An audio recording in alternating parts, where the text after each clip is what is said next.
नमस्कार विद्यार्थी मित्रांनो, द ऑफिसर युअर पर्सनल मेंटॉरच्या यूट्यूब चॅनलवरती तुम्हा सर्वांचं स्वागत आहे. विद्यार्थी मित्रांनो, नुकतंच नॉर्थ ईस्ट मधलं एक महत्त्वाचं राज्य मणिपूर या राज्यामध्ये एक मोठा हिंसाचार उफाळला आणि त्यामध्ये अनेक नागरिकांना प्राण गमवावे लागले आणि अनेक घरांची वाहनांची जाळपोळ असेल, सार्वजनिक मालमत्तेचं नुकसान असेल आणि हा मुद्दा सध्या खूप चर्चेतला आहे, खूप पेटलेला मुद्दा म्हणून आपण याच्याकडे पाहू शकतो.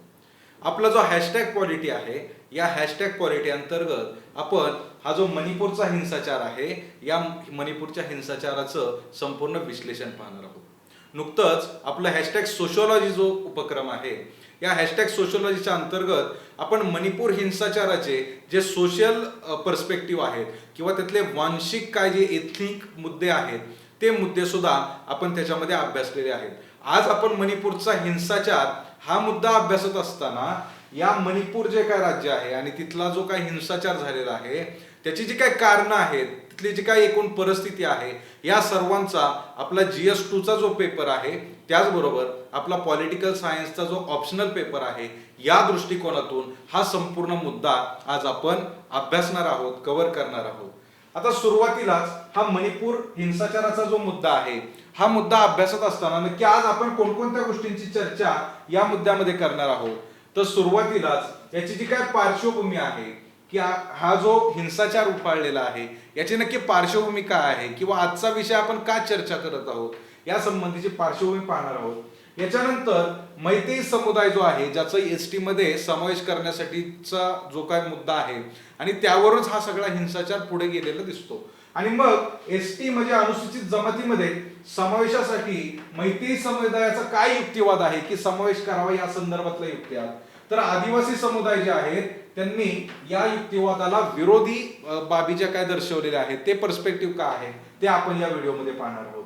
याच्यानंतर ST म्हणजे अनुसूचित जमातीच्या यादीमध्ये समावेश करण्याची नक्की प्रक्रिया नक्की काय आहे ती देखील आपण समजून घेणार आहोत. यानंतर ST किंवा अनुसूचित जमातीच्या संदर्भात विविध जे काही आयोगांच्या शिफारसी आहेत, या विविध आयोगांच्या शिफारसी देखील आपण पाहणार आहोत. यानंतर पूर्वोत्तर प्रदेशाचं एक वेगळं महत्व आहे भारताच्या दृष्टिकोनातून, ते नक्की कशा प्रकारे आहे त्याचा अभ्यास करणार आहोत.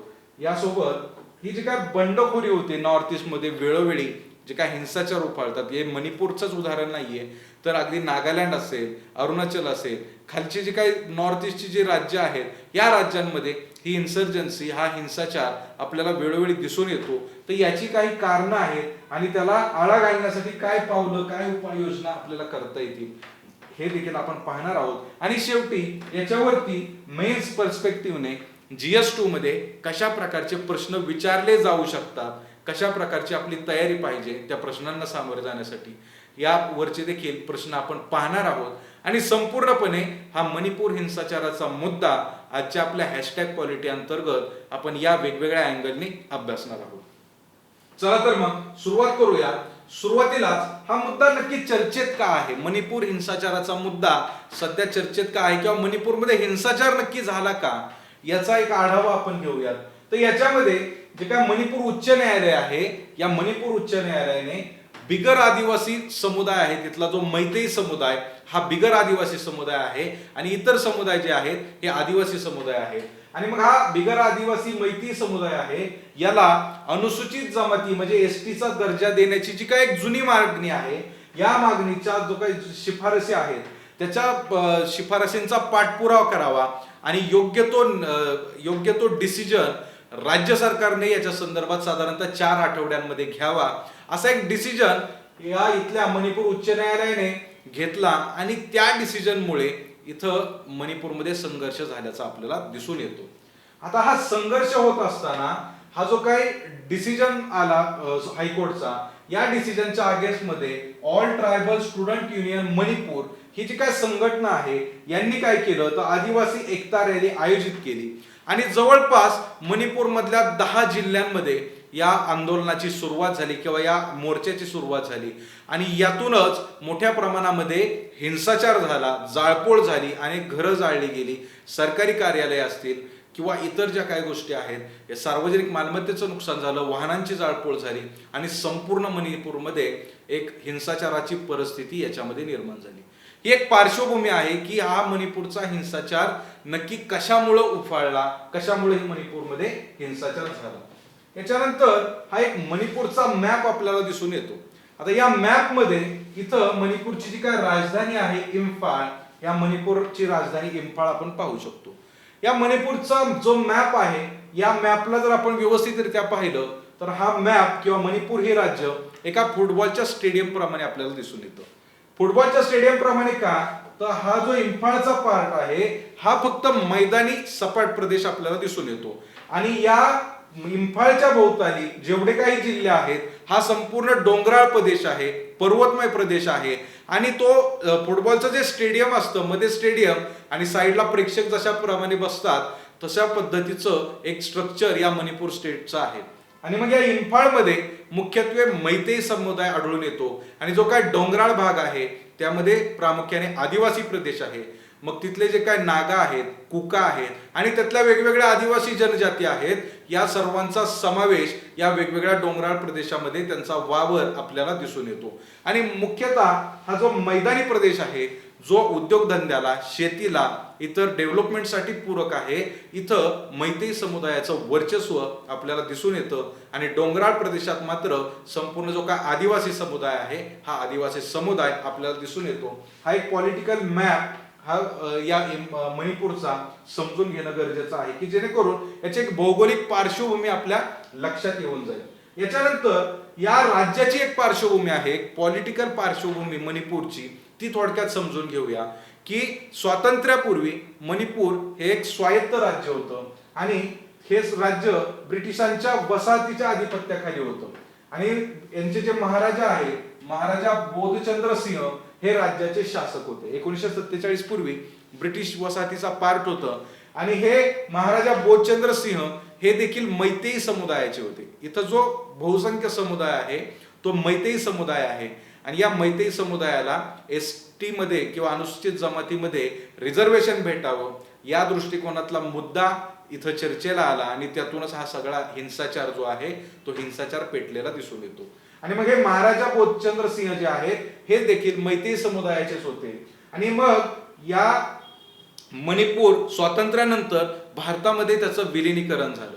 भारतामध्ये अनेक संस्थाने जशा प्रकारे विलीन झाली त्याच प्रकारे मणिपूरचं सुद्धा विलिनीकरण केलं गेलं आणि मणिपूर एक केंद्रशासित प्रदेश म्हणून मणिपूरला दर्जा दिला गेला. आता पुढे जाऊन भाषिक आधारावर वेगवेगळ्या राज्यांची निर्मिती झालेली दिसून येते आणि मणिपूरची भाषा ही मणिपुरीच आहे. मैतेई समुदाय जो आहे ह्या मैतेई समुदायाची भाषा जी आहे ती देखील मणिपुरीच आहे. आणि मग ही मणिपुरी भाषा ही मैतेई समुदायाचं वर्चस्व असताना नागा आणि कुकी समुदाय सुद्धा याच्यामध्ये समाविष्ट करून मणिपूर राज्यांची निर्मिती केली गेली. आता आपण वेगवेगळ्या पर्स्पेक्टिव्हनी या नॉर्थ ईस्टचा जर अभ्यास केला तर तिथले जे नागा आहेत, कुकी आहेत यांच्या वेगवेगळ्या मुवमेंट्स आपल्याला दिसून येतात की स्वतंत्र राष्ट्राची स्थापना, स्वतंत्र राज्याची स्थापना म्हणून यांनी अनेकदा चळवळी केलेल्या आहेत, उठाव केलेले आहेत, अनेकदा हिंसाचार सुद्धा झालेला दिसून येतो आणि तो सतत उफाळून येत असतो. तिथले वेगवेगळे गट आहेत, वेगवेगळ्या संघटना आहेत आणि यांचा हिंसाचार हा सतत चालू असतो. आणि अशाच प्रकारे हे नागा, कुकी, मैतेई अशा वेगवेगळ्या समुदायांना एकत्र घेऊन या राज्याची निर्मिती केली गेली आणि ती मूळतः भाषिक आधारावरही नव्हती आणि मूळतः समुदायाच्या आधारावरही नव्हती आणि त्याच्यामुळं तेव्हाच त्या संघर्षाची बीजे कुठंतरी या मणिपूर राज्यामध्ये रोवलेली आपल्याला दिसून येतात. कारण वांशिक संघर्ष, वांशिक विविधताच याच्यामध्ये दिसून येते. भौगोलिक विविधता तर आपण पाहिली, मग ते इकॉनॉमिक अँगलने असेल, डेव्हलपमेंटच्या अँगलने असेल, वांशिक आहे, भाषिक आहे, धार्मिक देखील आहे आणि त्याच्यामुळं पहिल्यापासूनच या राज्याच्या निर्मितीसोबतच याच्यामधली संघर्षाची बीजे कुठं तर रोवलेली आपल्याला दिसून येतात. आता याच्यामध्ये 1972 पर्यंत याला केंद्रशासित प्रदेशाचा दर्जा होता. मात्र 1972 ला हे भारताचं 19वे राज्य म्हणून मणिपूरची निर्मिती झालेली दिसून येते. आणि अशा प्रकारे भारताचं 19वे राज्य म्हणून अस्तित्वात आल्यानंतर या मणिपूर राज्यामध्ये मैतेई हा सर्वात मोठा समुदाय इथला आहे आणि यासोबतच इतर 34 वेगवेगळ्या मान्यताप्राप्त आदिवासी जमाती ज्या आहेत यांचं देखील अस्तित्व या मणिपूर राज्यामध्ये आपल्याला दिसून येतं. मणिपूरच्या संदर्भात याची वांशिक रचना सुद्धा पाहणं गरजेचं आहे. आता एक पार्श्वभूमी आपण या राज्याची पाहिली पॉलिटिकल अँगलनी की कसं याचं राज्याचं फॉर्मेशन वगैरे झालेलं आहे. आता तिथले वेगवेगळे समुदाय जे आहेत किंवा तिथले धार्मिक वांशिक रचना जी आहे ही नक्की कशी आहे ही देखील पाहणं गरजेचं आहे. मग याच्यामध्ये मणिपूरचा जो 10% भूभाग आहे, जो आपण मधला इम्फाळचा जो प्रदेश पाहिला की जो सपाट मैदानी प्रदेश आहे, या प्रदेशामध्ये इम्फाळच्या खोऱ्यामध्ये गैर आदिवासी मैतेईंचं वर्चस्व आपल्याला दिसून येतं. आणि हा 10% भूभाग जरी असला तरी याच्यामध्ये लोकसंख्येच्या 64% पेक्षा जास्त हा मैतेई समुदाय इथं आहे. आणि राज्याच्या 60 पैकी 40 आमदार हे या भागातून निवडून जातात. 60 पैकी 40 आमदार जे आहेत ते या 10% भूभागातून निवडून जातात. आणि म्हणूनच या 64% लोकसंख्या असल्यामुळं हे 40% आमदार त्याच्यामधून निवडून जात आहेत. उर्वरित जो भाग आहे तो 90% भौगोलिक क्षेत्र आहे. आणि हा संपूर्ण भाग टेकड्यांमध्ये विभागलेला दिसून येतो. ज्या बाहेरच्या टेकड्या आहेत सभोवतालच्या, या टेकड्यांवरती 90% प्रदेश जो आहे हा टेकड्यांच्या स्वरूपात आहे. आणि 35% पेक्षा जास्त वेगवेगळ्या जमाती या भागामध्ये राहतात. आणि विधानसभेतले 60 पैकी 20 आमदार जे आहेत ते या 90% किंवा या टेकड्यांचा जो काय प्रदेश आहे या भागांमधून हे 20% किंवा 20 आमदार हे तिथून निवडून जात असतात. हे याचं एक वांशिक असं स्ट्रक्चर किंवा त्याची रचना आपल्या लक्षात येईल. आणि याच्यामध्ये मग मैतेई समाज जो आहे तो एसटी मध्ये किंवा अनुसूचित जमातीमध्ये आम्हाला आरक्षण मिळालं पाहिजे या संबंधीचा युक्तिवाद करताना दिसतो. आणि या युक्तिवादाच्या संदर्भात याच्या सपोर्टिंग मध्ये वेगवेगळे आर्ग्युमेंट मांडताना हा समाज दिसतो. मग नक्की त्यांना आरक्षणाची गरज का आहे, एसटी मध्ये समावेश का करावा असं त्यांना वाटतं, याचा देखील आढावा घेऊया. मग याच्यामध्ये सुरुवातीलाच 1949 मध्ये भारतीय संघराज्याचे विलिनीकरण होण्याच्या अगोदर मैतेईंनी सुद्धा एक जमात म्हणून ओळखलं जातो. सुद्धा एक जमातच होती. जसे इतर आदिवासी जमाती आहेत तसंच मैतेईंना सुद्धा स्वातंत्र्याच्या पूर्वी एक जमात म्हणून ओळखलं जायचं. याच्यानंतर या समाजाचं जतन करण्यासाठी मैतेई लोकांची वडिलोपार्जित जमीन, परंपरा, संस्कृती आणि भाषा वाचवण्यासाठी त्यांना एसटीचा दर्जा किंवा अनुसूचित जमातीचा दर्जा जो आहे तो पाहिजे आहे. पुढं मैतेईंना बाहेरील लोकांविरुद्ध घटनात्मक संरक्षणाची गरज आहे. आता मणिपूरचा जर पार्ट पाहिला आपण, मणिपूरचा जर इंडियाचा मॅप पाहिला आणि त्यातला नॉर्थ ईस्टचा आपण पाहिला तर मणिपूरचा बराचसा भाग जो आहे तो म्यानमारला त्याची बॉर्डर लागून येते. आणि म्यानमारच्या संदर्भात तिथून घुसखोरीचं प्रमाण खूप जास्त आहे. आणि घुसखोरीचं प्रमाण असल्यामुळं इथल्या ज्या मूळ लोकांवरती त्याचा कुठेतरी भार येताना दिसतो. आणि तिथलं जे काही साधन संपत्ती आहे याच्यावरचा ताण वाढताना दिसून येतो. लोकसंख्येचंही कुठेतरी ट्रान्झिशन या सगळ्या घुसखोरीमुळे दिसून येतं. आणि 2021 नंतर म्यानमार मधला जो काही सत्ता संघर्ष आहे किंवा सत्ता पालट आहे त्याच्यामुळं म्यानमार मधून इथलं घुसखोरीचं प्रमाण जास्तीचं वाढलेलं आपल्याला दिसून येतं. आणि इथले जे काय आदिवासी जमाती आहेत यांच्यासाठी लँडचं जे काय एक वेगळं प्रोटेक्शन दिलेलं आहे. मात्र मैतेई समुदायाच्या संदर्भातलं जे काय जागा आहे किंवा जे काय लँड आहे त्याच्या संदर्भात तसं कोणतं प्रोटेक्शन नाहीये. आणि म्हणून त्यांना या सगळ्या घुसखोरांपासून एक भीती वाटते. आणि म्हणून घटनात्मक संरक्षणाची त्यांना गरज आहे असं वाटतं. आणि त्यामुळं टेकड्यांपासून त्यांना दूर ठेवण्यात आलेलं असलं तरी संकुचित इम्फाळ खोऱ्यात जमीन खरेद इतर आदिवासी लोक जे आहेत ज्यांना टेकड्यांमध्ये या मैतेई समुदायापासून जरी दूर ठेवण्यात आलं तरी त्या आदिवासी समुदायांच्या जमिनींचं हस्तांतरण होत नाही. मात्र ते आदिवासी समुदाय या इम्फाळ खोऱ्यामध्ये जमिनी विकत घेऊ शकतात किंवा त्याची खरेदी विक्री करू शकतात. हस्तांतर जे आहे ते जमिनींचं होऊ शकतं.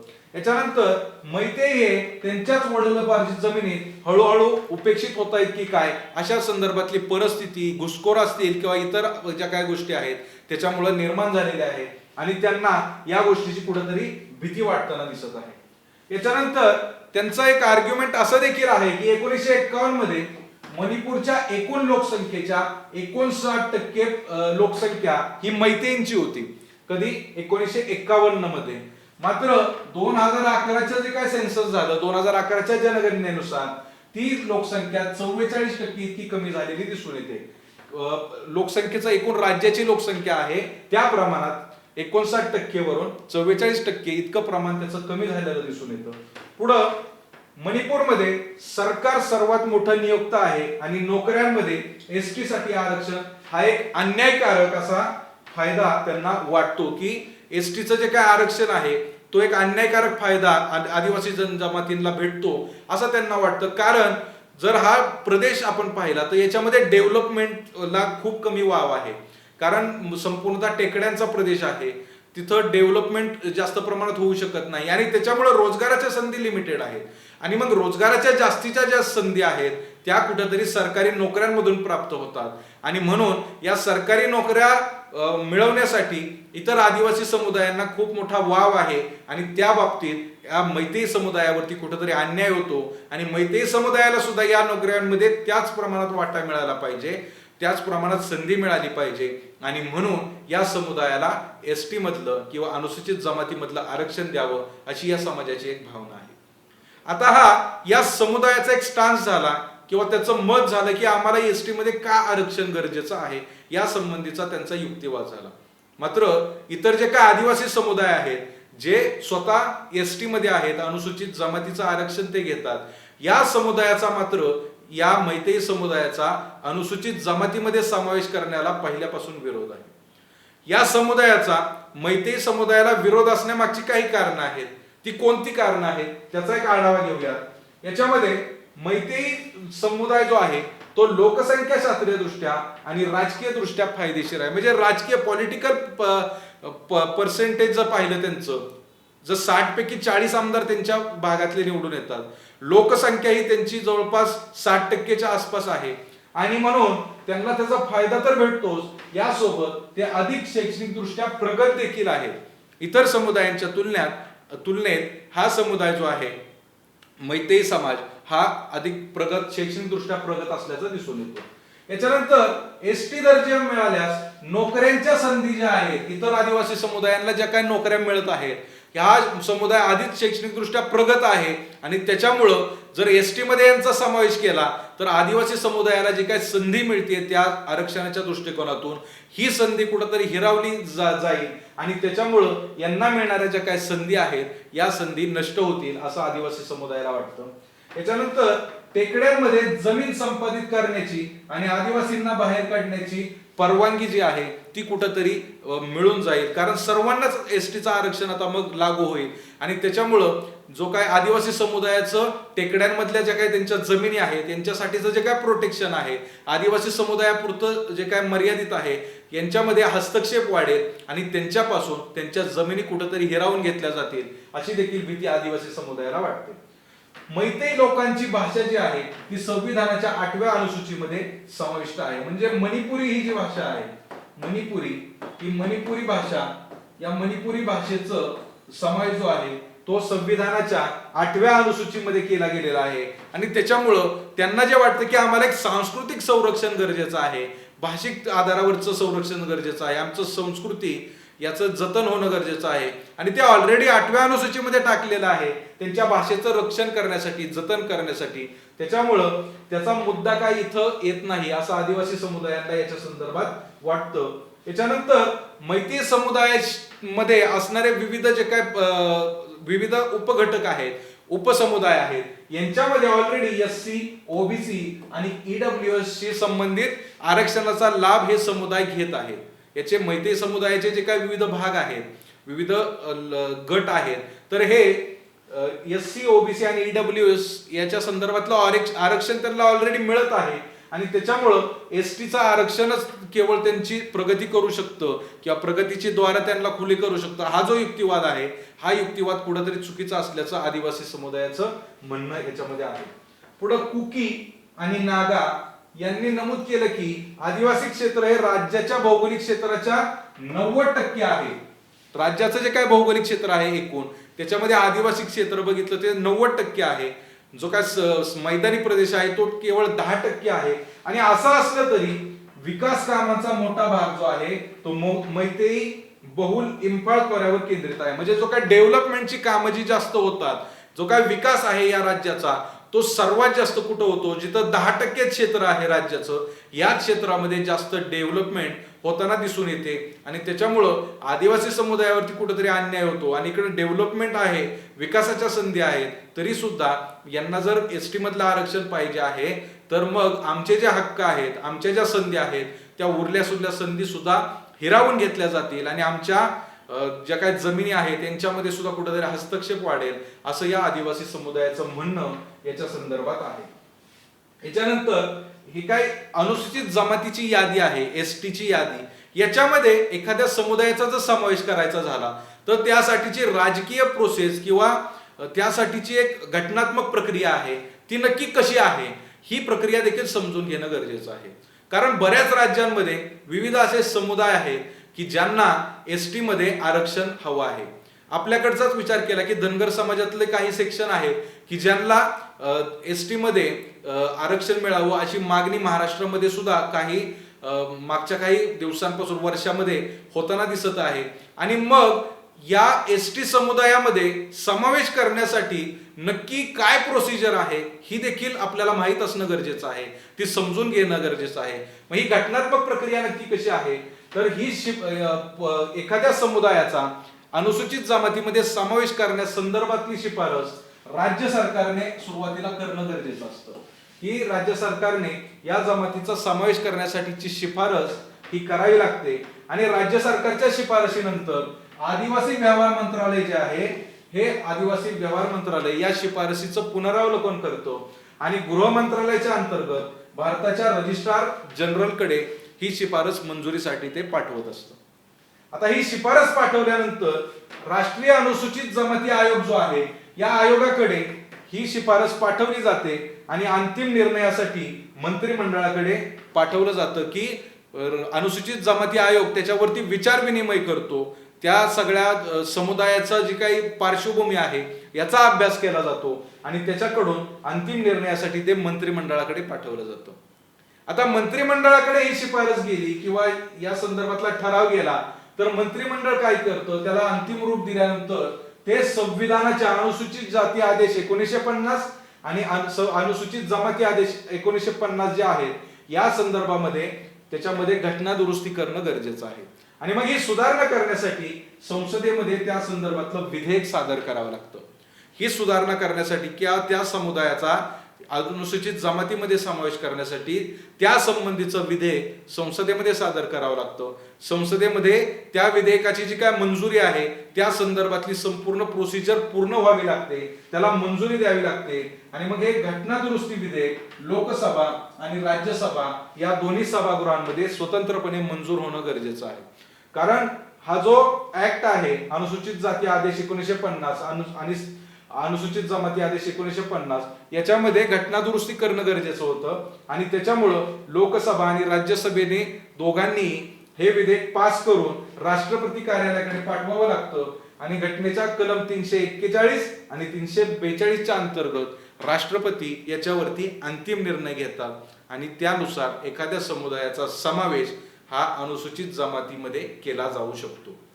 विद्यार्थी मित्रांनो, ही संपूर्ण प्रोसेस राज्य सरकार, आदिवासी व्यवहार मंत्रालय, केंद्रीय गृह मंत्रालय, अनुसूचित जमाती आयोग, यानंतर संसद, मंत्रिमंडळ, संसद आणि शेवटी राष्ट्रपती अशा विविध भागांमधून त्या सगळ्या प्रोसिजर मधून जाऊन ते घटना दुरुस्ती विधेयक मांडावं लागतं, ते मंजूर करून घ्यावं लागतं आणि त्यानंतरच एखाद्या समुदायाचा अनुसूचित जमातीमध्ये समावेश होऊ शकतो। आणि म्हणून फक्त मागणी केली म्हणून समावेश करणं किंवा समावेश होणं एवढं सोपं नसून त्याच्यामध्ये ही सगळी जी काय प्रोसिजर आहे ही प्रोसिजर देखील पार पडणं गरजेचं आहे, तरच एखाद्या समुदायाचा आदिवासी जमातीमध्ये अनुसूचित जमातीमध्ये समावेश जो आहे तो होऊ शकतो। याच्यानंतर अनुसूचित जमातीच्या अनुषंगाने वेगवेगळ्या आयोगांनी काही शिफारसी केलेल्या आहेत की अनुसूचित जमातीमध्ये समावेश होण्यासाठी त्या समुदायाच्या काही क्रायटेरियाज आहेत त्या कशा प्रकारे असल्या पाहिजेत आणि हे वेगवेगळे आयोग कोणते आहेत आणि त्यांच्या शिफारसी नक्की काय आहेत याचा देखील माहिती आपण याच्यामध्ये घेऊया। याच्यामध्ये लोकूर समिती 1965 ची होती, तर त्यांनी काही आदिवासी समुदाय ओळखण्यासाठी 5 निकषांची शिफारस केली। ते म्हणजे आदिम वैशिष्ट्ये, विशिष्ट संस्कृती, भौगोलिक विलगता म्हणजे इतरांपेक्षा थोडंसं वेगळेपण जे आहे, त्यानंतर मोठ्या प्रमाणावर समुदायाशी साधण्याचा जो काही लाजाळूपणा आहे आणि मागासलेपणा या अनेक विविध जे काही निकष आहेत हे लोकूर समितीने 1965 मध्ये सांगितलेले आहे। पुढे भुरिया आयोगाने 2002 ते 2004 च्या दरम्यान 5व्या अनुसूचीपासून आदिवासी जमीन, जंगले आरोग्य आणि शिक्षण, पंचायतींचं कामकाज, आदिवासी महिलांची स्थिती, अशा अनेक विविध मुद्द्यांच्यावरती लक्ष केंद्रित करून विविध मुद्दे या आयोगाने मांडलेले दिसून येतात. याच्यानंतर 2013 मध्ये व्हर्जिनियस झेक्सा यांच्या अध्यक्षतेखाली एक उच्चस्तरीय समिती नेमण्यात आली आणि या समितीने उपजीविका आणि रोजगार, शिक्षण, आरोग्य, अनैच्छिक विस्थापन आणि स्थलांतर आणि कायदेशीर आणि घटनात्मक बाबी अशा वेगवेगळ्या निकषांचा आढावा घेतला आणि आदिवासी समुदायाच्या संदर्भामध्ये अनुसूचित जमातीचा समावेश करण्याच्या संदर्भामध्ये वेगवेगळे निकष जे आहेत हे या समितीने मांडलेले दिसून येतात. याच्यानंतर पूर्वोत्तर प्रदेश जे आहे किंवा नॉर्थ ईस्टचा जो काय प्रदेश आहे या प्रदेशाचं भारताच्या दृष्टिकोनातून एक वेगळं महत्व आपल्याला दिसून येतं. हा प्रदेश तसा पाहिला तर भारतापासून थोडासा विलग दिसून येतो. सांस्कृतिक दृष्ट्या, वांशिक दृष्ट्या, भाषिक दृष्ट्या या प्रदेशाचं उर्वरित भारताशी तेवढाच कमी संपर्क राहिलेला आहे आणि त्याच्यामुळं भारतीयांकडूनही नेहमीच त्यांना थोडीशी वेगळी वागणूक देताना दिसून येते. मात्र हा जो प्रदेश आहे या प्रदेशावरती प्रत्येक सरकार आल्यानंतर, प्रत्येक गव्हर्नमेंटचा आपण स्वातंत्र्यानंतरचा संपूर्ण इतिहास पाहिला, पॉलिटिकल अँगलनी त्याचा अभ्यास केला तर लक्षात येईल की प्रत्येक गव्हर्नमेंटने नॉर्थ ईस्ट वरती बराचसा फोकस केलेला आहे. कारण याचं वेगळं महत्व आपल्याला दिसून येतं आणि भारताच्या दृष्टिकोनातून त्याचं महत्व नक्की काय आहे तर हे वेगवेगळ्या मुद्द्यांच्या अनुषंगाने पाहूयात. पहिला आहे राष्ट्रीय सुरक्षा. आता राष्ट्रीय सुरक्षेच्या दृष्टिकोनातून हा नॉर्थ ईस्टचा जो रिजन आहे हा वेगवेगळ्या देशांना, म्हणजे खाली बांगलादेश असेल, म्यानमार आहे, याच्यानंतर वरती चायनाचा जो सुद्धा काही पार्ट वरती येतो, अरुणाचलचा जो काय सेक्शन आहे त्याच्यामधला, आणि त्याच्यामुळं राष्ट्रीय सुरक्षेच्या दृष्टिकोनातून हा संपूर्ण भाग शांत राहणं, तिथं सुव्यवस्था राहणं हे भारताच्या दृष्टिकोनातून अतिशय महत्वाचं आहे. पुढे आर्थिक महत्व देखील आहे. याच्यामध्ये नैसर्गिक वायू असेल, तेल असेल, याच्या संदर्भातलं जे काही संशोधन आहे आणि त्याची उपलब्धता जी आहे, नैसर्गिक साधन संपत्तीने समृद्ध असा हा प्रदेश असल्यामुळे सुद्धा याचं एक वेगळं आर्थिक महत्व भारताच्या दृष्टिकोनातून दिसून येतं आणि म्हणून या प्रदेशाचं एक वेगळं महत्व आहे. पुढं हा जो प्रदेश आहे हा प्रदेश बहुतांशपणे वनसंपादित, वन आच्छादित असल्यामुळं जंगले मोठ्या प्रमाणावरती आहेत आणि त्याच्यामुळं पर्यावरणाच्या दृष्टिकोनातून, प्रदूषणाच्या दृष्टिकोनातून एक कार्बन सिंकचं काम हा प्रदेश करतो आणि म्हणून पर्यावरणीय दृष्टिकोनातून सुद्धा हा प्रदेश आपल्याला अतिशय महत्वाचा आहे. पुढे भारताची जी काय ऍक्ट ईस्ट पॉलिसी आहे, लुक ईस्ट पॉलिसीकडून आपण आता ऍक्ट ईस्ट पॉलिसीकडे झुकलेलो आहोत. ऍक्ट ईस्ट पॉलिसीच्या अनुषंगाने वेगवेगळे उपक्रम आपण राबवत आहोत आणि जे साऊथ आशियन कंट्रीज आहेत त्यांच्याशी आपला व्यापार वाढवण्याच्या दृष्टिकोनातून हे राज्य जे आहेत ही राज्य अतिशय महत्वाची आहेत. कारण त्यांच्या मार्फतच आपला जे काय साऊथ आशियाचं द्वार आहे ते या राज्यांमधूनच जातं आणि त्याच्यामुळं हा संपूर्ण प्रदेश शांत राहणं, तिथला विकास होणं, तिथली डेव्हलपमेंट होणं हे आपल्या ऍक्ट ईस्ट पॉलिसीच्या अनुषंगाने खूपच महत्वाची असल्याचं आपल्याला दिसून येतं. आणि पुढं भारताची जी काय सांस्कृतिक विविधता आहे, भारताचं जे काय सांस्कृतिक वेगळेपण आहे त्याच्यामधले इथल्या जो काय प्रदेश आहे, इथले जे काय राज्य आहे यांचं देखील एक वेगळेपण राहिलेलं दिसून येतं आणि तो भारताच्या संस्कृतीचा एक पार्ट आहे आणि त्याच्यामुळं त्याचं देखील एक महत्व आपल्या भारताच्या दृष्टिकोनातून दिसून येतं. अशा प्रकारे सुरक्षा असेल, आर्थिक, पर्यावरण विषयक, सांस्कृतिक आणि वेगवेगळ्या व्यापार विषयक अशा प्रकारे ह्याचं एक वेगळं महत्व भारताच्या दृष्टिकोनातून या संपूर्ण प्रदेशाचं आपल्याला दिसून येतं. आता हा जो प्रदेश आहे याच्यामध्ये वेगवेगळी राज्य जी आहेत ती आपल्याला दिसून येतात. अरुणाचल प्रदेश आहे, नागालँड आहे, आसाम आहे, मणिपूर आहे, मिझोराम आहे, त्रिपुरा आहे. ही सगळी जी राज्य आहेत या सगळ्या राज्यांचा जर इतिहास आपण पाहिला तर स्वातंत्र्यानंतर इथं कुठेतरी फुटीरतावादी चळवळी, थोडंसं वेगळ्या राज्यांची मागणी, वेगळ्या समुदायाचं वेगळं अस्तित्व आणि वेगवेगळे कायदे असावेत या दृष्टिकोनातून इथं बऱ्याचदा हा प्रदेश अशांत असल्याचं दिसून येतं. इथली सांस्कृतिक विविधता आहे, भाषिक विविधता असेल किंवा इथलं राज्यांच्या फॉर्मेशन मधलं स्ट्रक्चरल जो काही फरक आहे तो असेल किंवा भारतीयांकडून यांना अजूनही तितकंसं स्वीकारलं न जाणं, यांना अजूनही आपण चायनीज किंवा नेपाळी अशा प्रकारची संबोधनं देत असतो, ते भारतीय असतात पण तरी सुद्धा आपण त्यांना तितकंसं स्वीकारलेलं दिसत नाही. आणि त्यांच्यामुळं यांच्यामधलं दुसरं डेव्हलपमेंट जे आहे त्या डेव्हलपमेंट मधला एक गॅप आहे, रोजगाराच्या संधी नसणं, तिथलं विकासाचे जे काय प्रकल्प आहेत तो विकास तितक्या प्रमाणात झालेला दिसून येत नाही. आणि याच्यामुळं त्यांच्यामध्ये भारतीयांपेक्षाची एक वेगळी भावना आहे. आणि या वेगळ्या भावनेचा फायदा इतर जे काय बॉर्डरिंग कंट्रीज आहेत ते घेतात आणि त्यांना कुठेतरी फूस लावण्याचा प्रयत्न करतात. आणि त्याच्यामुळं या वेगवेगळे गट तट आहेत हे फुटीरतावादी स्वरूपाच्या चळवळी उभा करतात. इथं हा प्रदेश अशांत राहण्यासाठीचे प्रयत्न जे आहेत ते बाहेरच्या देशाकडून केले जातात. साधन सामग्री आणि इतर गोष्टी पुरवल्या जातात आणि त्याच्यामुळं हा प्रदेश जास्तीत जास्त अशांत कसा राहील यासाठी प्रयत्न केले जातात. आता या सगळ्या मुद्द्यांची पॉलिटिकल अँगलने आपण चर्चा केली, मात्र त्याच्या सिक्युरिटीच्या अँगलने सुद्धा काही मुद्दे आहेत की हा प्रदेश शांत राहावा, भारताच्या डेव्हलपमेंटच्या दृष्टिकोनातून हा प्रदेश शांत राहील, त्याचा विकास होईल आणि आपल्या इतर देशांशी जे काही संबंध आहेत ते देखील व्यवस्थित राहतील. आणि आपल्याला इथल्या डेव्हलपमेंटवरती काम करायचं असेल तर मुख्यतः हा प्रदेश शांत राहणं, इथल्या लोकांना या संपूर्ण प्रक्रियेमध्ये समाविष्ट करून घेणं हेच त्याचं महत्वाचं उपाय असू शकतो. आणि अशाच अँगलने हा जो काय संपूर्ण नॉर्थ ईस्टचा प्रदेश आहे इथं जी काय बंडखोरी होती याला आळा घालण्यासाठी आपल्याला वेगवेगळे उपाय करणं गरजेचं आहे. आणि मग हे कोणते उपाय करणं गरजेचं आहे तर मुळात या बंडखोरीची जी काय मूळ कारण आहेत की हा जो काय विशिष्ट समुदाय बंडखोरी करतोय, हा समुदाय बंडखोरी करण्यामागची पार्श्वभूमी काय आहे, कारण काय आहे, ती कारण समजून घेणे आणि त्या कारणांवर आपण अभ्यास करणं गरजेचं आहे. यानंतर या बंडखोरांशी संवाद साधणे आणि तो डायलॉग मेंटेन करून त्यांच्या ज्या काय भावना आहेत त्या समजून घेणे आणि राष्ट्राच्या दृष्टिकोनातून, सिक्युरिटीच्या दृष्टिकोनातून त्यांना डायलॉग मेंटेन करत त्याच्यावरती काहीतरी उपाययोजना निघतात का, तोडगा निघतोय का, हा या संवादातून निघणारी एक निष्पत्ती असू शकते आणि त्याच्यातून आपण त्याच्यावरती उपाययोजना करू शकतो.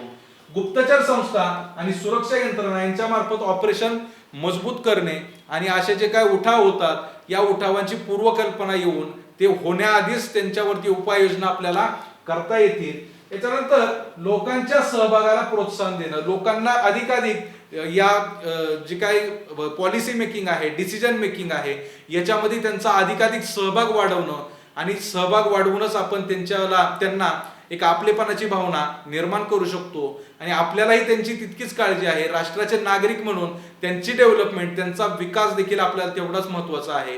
ही भावना ज्यावेळेस त्यांच्या मनामध्ये रुजेल त्यावेळेस आपोआपच त्यांचा जो जे काही हिंसाचाराची भावना आहे किंवा इतर जे काही उठाव करण्याच्या संदर्भातला त्यांच्यामधला जो काय रोष आहे तो रोष कुठेतरी आपण कमी करण्यामध्ये नक्कीच यशस्वी होऊ. याच्यानंतर कायदेशीर व्यवस्था मजबूत करणे आणि बऱ्याचदा जे काय सुरक्षा यंत्रणा आहेत, लष्कर आहे यांच्या मार्फत यांच्यावरती बऱ्याचदा अन्याय होत असतात, सुरक्षेच्या दृष्टिकोनातून काही उपाययोजना कराव्या लागतात आणि त्याच्या मार्फत या लोकांवरती कुठंतरी दडपशाही सारखे सुद्धा प्रकार घडतात आणि त्याच्यामुळे न्याय व्यवस्थेच्या माध्यमातून त्यांना न्याय मिळवून देणं, ही व्यवस्था मजबूत करणं देखील तितकंच गरजेचं आहे, जेणेकरून यांना आपलेपणाची भावना त्यांच्यामध्ये निर्माण होईल आणि कुठंतरी आपण वेगळे आहोत किंवा देशाकडून आपल्यावरती दडपशाही दबाव आणला जातोय का किंवा आपलं शोषण होतंय का अशा प्रकारची भावना त्यांच्यामध्ये निर्माण होणार नाही. यासोबत शेजारील देशांसोबतचे संबंध सुद्धा मजबूत केले पाहिजेत, जेणेकरून तिकडून जे काय घुसखोरी होते, तिकडून ज्या काही अशा इलिगल ऍक्टिव्हिटीज होतात, चोरटा व्यापार होतो, जे काय तस्करी होते, अफू असेल, चरस, गांजा यासारखे मद्य असेल यासारखे अंमली पदार्थ आहेत, या अंमली पदार्थांची जी काय तस्करी होते ही रोखणं, दहशतवाद रोखणं, घुसखोरी रोखणं, यासाठी त्या शेजारच्या राष्ट्राला विश्वासात घेणं आणि त्यांच्याशी संबंध चांगले मेंटेन करणं हाच याच्यावरचा चांगला उपाय ठरू शकतो आणि त्या माध्यमातून आपल्या या सगळ्या इलिगल ऍक्टिव्हिटीजला आपण प्रतिबंध करू शकतो. आणि नॉर्थ ईस्ट जर शांत ठेवायचं असेल तर आपल्याला या वेगवेगळ्या उपाययोजनांच्या माध्यमातून आपण त्या नॉर्थ ईस्टला किंवा ईशान्येकडील राज्यांना आपण शांत ठेवू शकतो आणि त्यांना विकासाच्या प्रक्रियेमध्ये सहभागी करून घेऊ शकतो.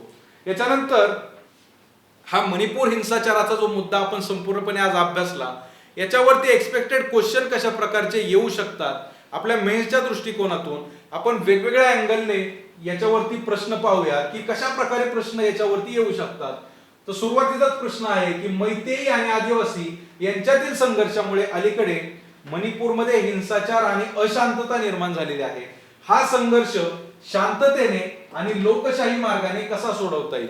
आता आपण संपूर्ण इश्यू अभ्यासलेला आहे आणि त्याच्यामुळं याच्यावरच्या ज्या काही वेगवेगळ्या उपाययोजना आहेत या देखील आपण याच्यामध्ये सुचवू शकतो आणि त्याच उपाययोजना शांततेने आणि लोकशाही मार्गाने हा इश्यू कसा सोडवता येईल आपल्याला यासाठी आपण त्याचं उत्तर जे आहे ते लिहू शकतो. याच्यानंतर मणिपूरमधील संघर्षाची कारणे कोणती. आता हा संघर्ष आपण संपूर्णपणे अभ्यासलेला आहे की हा संघर्ष नक्की काय आहे, याची कारणं काय आहेत आणि मग ही कारणं लिहू शकतो आणि पुढं हा संघर्ष निवारण्यासाठी जे काही उपाय आहेत त्या उपायांची अंमलबजावणी किंवा कोणते उपाय केले जाऊ शकतात अशा संदर्भातला हा प्रश्न आहे. पुढं मणिपूरमधील हिंसाचाराच्या पार्श्वभूमीवर भारतातील विविध समुदायांच्या अनुसूचित जमाती किंवा एसटी दर्जाच्या मागणीचे चिकित्सक परीक्षण करा.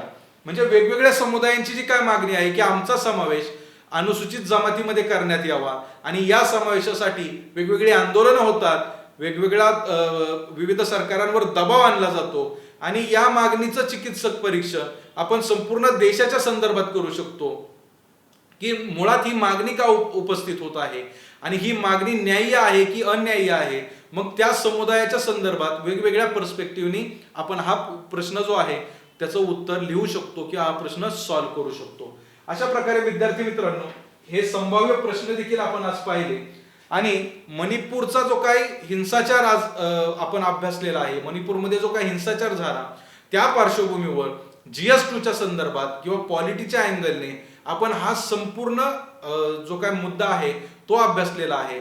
हा मुद्दा अभ्यासत असताना या संघर्षाची पार्श्वभूमी, या संघर्षाच्या संदर्भात मैतेई समुदायाला काय वाटतं की आपला समावेश जो आहे तो आदिवासी किंवा अनुसूचित जमातीमध्ये करावा, आदिवासी जमातींना काय वाटतं की याचा समावेश अनुसूचित जमातीमध्ये नसावा, यासोबत 8व्या सूचीमध्ये जे काही भाषा आहेत त्यांच्यामधला मणिपुरीचा समावेश असेल किंवा एखाद्या समुदायाला एसटी मध्ये समावेश करण्यासाठीचे जे काही आहे घटनात्मक प्रक्रिया आहे ती संपूर्ण प्रक्रिया या सगळ्याचा आढावा आज आपण या मणिपूर हिंसाचाराच्या पार्श्वभूमीवर आपल्या #पॉलिटी या उपक्रमांतर्गत घेतलेले आहे. आपल्याला नक्कीच GS2च्या अभ्यासक्रमामध्ये याचा फायदा होईल. इथंच थांबूयात. धन्यवाद. The officer your personal mentor चॅनलच्या नवनवीन अपडेट्ससाठी चॅनलला लाईक, सबस्क्राईब आणि शेअर करा. थँक्यू.